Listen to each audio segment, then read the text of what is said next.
কথা বলতে গেলে শেষ হওয়ার নয়। পরিশেষে একটা কথাই বলি, ওনার দীর্ঘায়ু কামনা করে আমি আজকে, উনি আমাদের মনকে খারাপ করে দিয়ে চলে যাচ্ছেন। আমরা ওনাকে মনের কোঠায় ধরে রাখার চেষ্টা করব। উনি এমন একটি বিশেষ মানুষ, আমি আমার দৃষ্টিকোণ থেকে মনে করি উনি যেভাবে এই শেষ বয়স অব্দি যতদিন আমি ওনাকে দেখেছি না কেন, আমার দেখার মধ্যে অল্প কিছুদিন হলেও আমি এমন কোনো দিন ওনাকে দেখিনি যে উনি কখনো সময় ব্যতিক্রম করেছেন। চাকরি করে এসেছেন, উনি শিক্ষা জীবনে আমারও শিক্ষাগুরু ছিলেন। আমি আসলে কেজি স্কুলে পড়তাম, তখন ম্যাডাম আমাকে আমার ক্লাস নিতেন। এরপরে ম্যাডামের চাকরি প্রাইমারিতে, তারপর থেকে ম্যাডাম প্রাইমারিতে আসছে। এখানে ম্যাডাম জয়েন করছে 2018 সালে। ম্যাডাম আমার মা। আমি ম্যাডাম অত্যন্ত ভালো একজন মনের মানুষ। তিনি এই এলাকায় যতদিন থেকে আছেন আপনারা দেখেছেন যে বিদ্যালয়টাকে কিভাবে উন্নয়ন করা যায়, বিদ্যালয়ের প্রত্যেকটা জিনিস তিনি দেখেছেন। এবং ওনার সাথে আমার দীর্ঘ পথ চলা। আমি 1993 সালে স্বপন বিদ্যানিকেতনে চাকরি করার সুবাদে উনি তখন থেকেই আমার সহকর্মী হিসেবে আমরা একসঙ্গে। কৃতিত্বের কথা বলতে গেলে শেষ হওয়ার নয়। পরিশেষে একটা কথাই বলি, ওনার দীর্ঘায়ু কামনা করে আমি আজকে, উনি আমাদের মনকে খারাপ করে দিয়ে চলে যাচ্ছেন।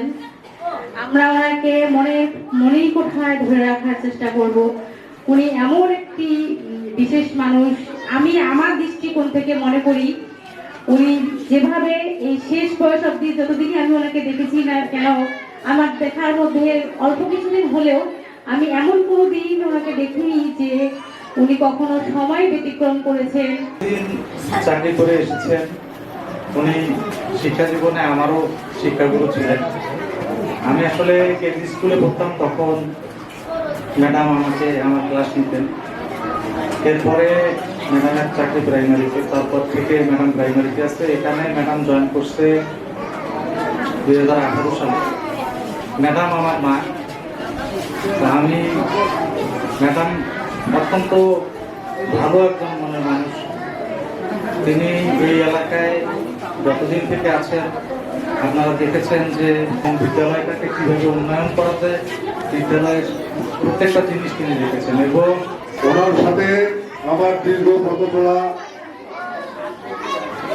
আমি 1993 সালে স্বপন বিদ্যানিকেতনে চাকরি করার সুবাদে উনি তখন থেকেই আমার সহকর্মী হিসেবে আমরা একসঙ্গে অনেকদিন কাজ করেছিলাম।